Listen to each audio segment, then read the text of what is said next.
everybody, Questwise here, and today we're going to continue our exploration of Marvel Crisis Protocol characters and villains. This is a cool little series that I'm super excited about, and I've just begun. So if you haven't caught the first part of the series, we took a look at Iceman and Pyro. Today, by special request from my friend Ray, over on the Rey Plays Games YouTube channel, which I'll put a link to down below, Ray asked me if I would look at Spider-Woman. So if you don't know what the series is, if you haven't watched the first one, briefly what it is that I'm a huge fan of Marvel Champions. It's become my obsession lately, and there are tons of other channels out there who are doing coverage of Marvel Champions, the card game, way better than I will ever be able to do, as far as like deck building and gameplay and unboxing. So what I thought I would do is I would focus upon some of the characters and give you a little bit of like exposition on their background and their origin stories, to give a little bit of more of a narrative sort of base to your games of Marvel Champions, if that's what you enjoy about the game, which I totally do. I love adding narrative aspects to each battle that I play. Today we're going to take a look at Spider-Woman, also known as Jessica Drew. Her first appearance was in Marvel Spotlight number 32 in February of 1977. So Jessica Drew has a very interesting life, a very interesting history within the Marvel Universe.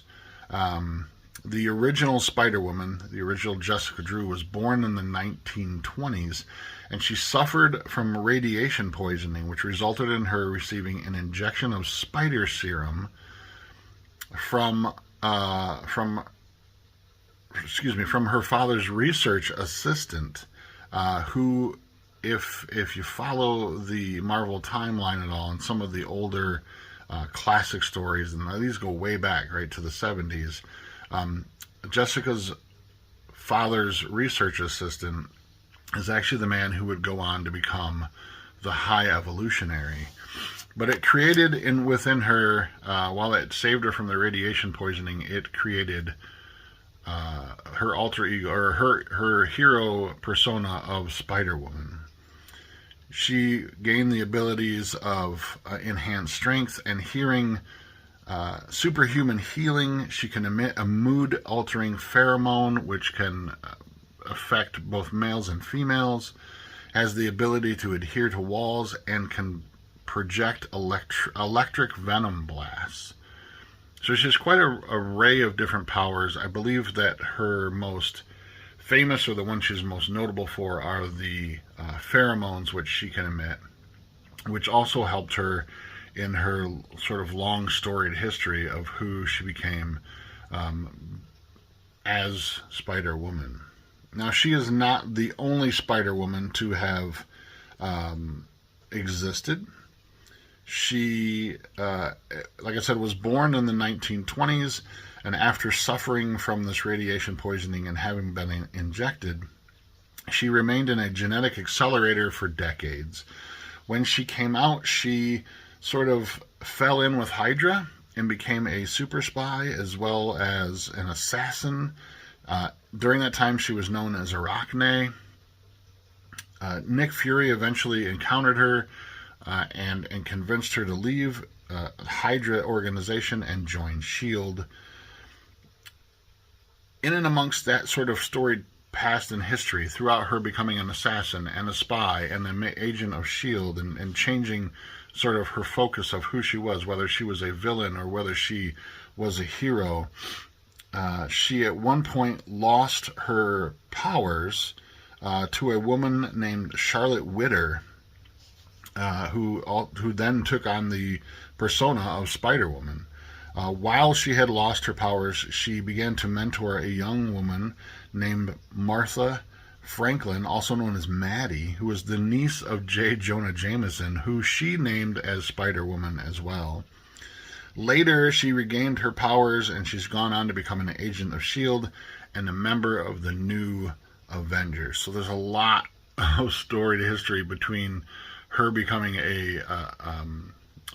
infected with radiation, gaining some powers by receiving a spider serum, joining Hydra, leaving Hydra, and becoming part of S.H.I.E.L.D. So there's a lot of shifting loyalties in and amongst her past, and there are a lot of heroes who don't trust her even to this day.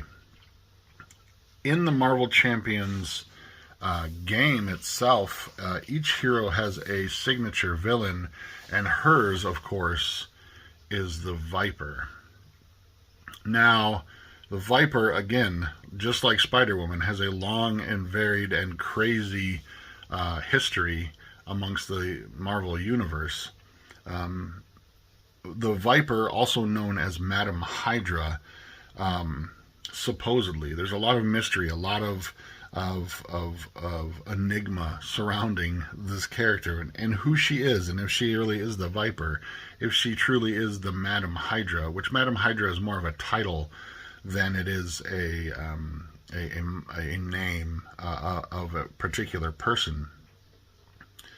But the Viper has extensive combat training and connections with Hydra.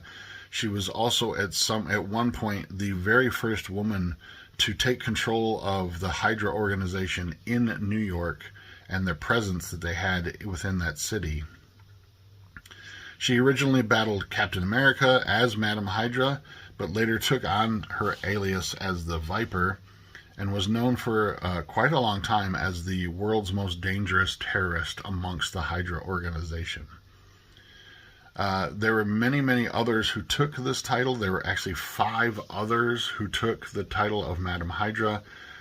It is thought that at this point, at least in the Marvel Champions game, that the Viper is the Madame Hydra. Now, I will go on to discuss this in a later video, but there is another encounter set which includes Madame Hydra, and you'll see a lot of similarities within that. So whether that Madame Hydra is the Viper or this Viper is that Madame Hydra, there's a really cool sort of enigma and mystery behind this entire character throughout the storied history of the Marvel Universe. That's a quick history, a little quick background bio on both Spider-Woman Jessica Drew and the Viper, whoever she may be. Until next time, I would say, my friends, please stay safe wherever you are, and as always, game on.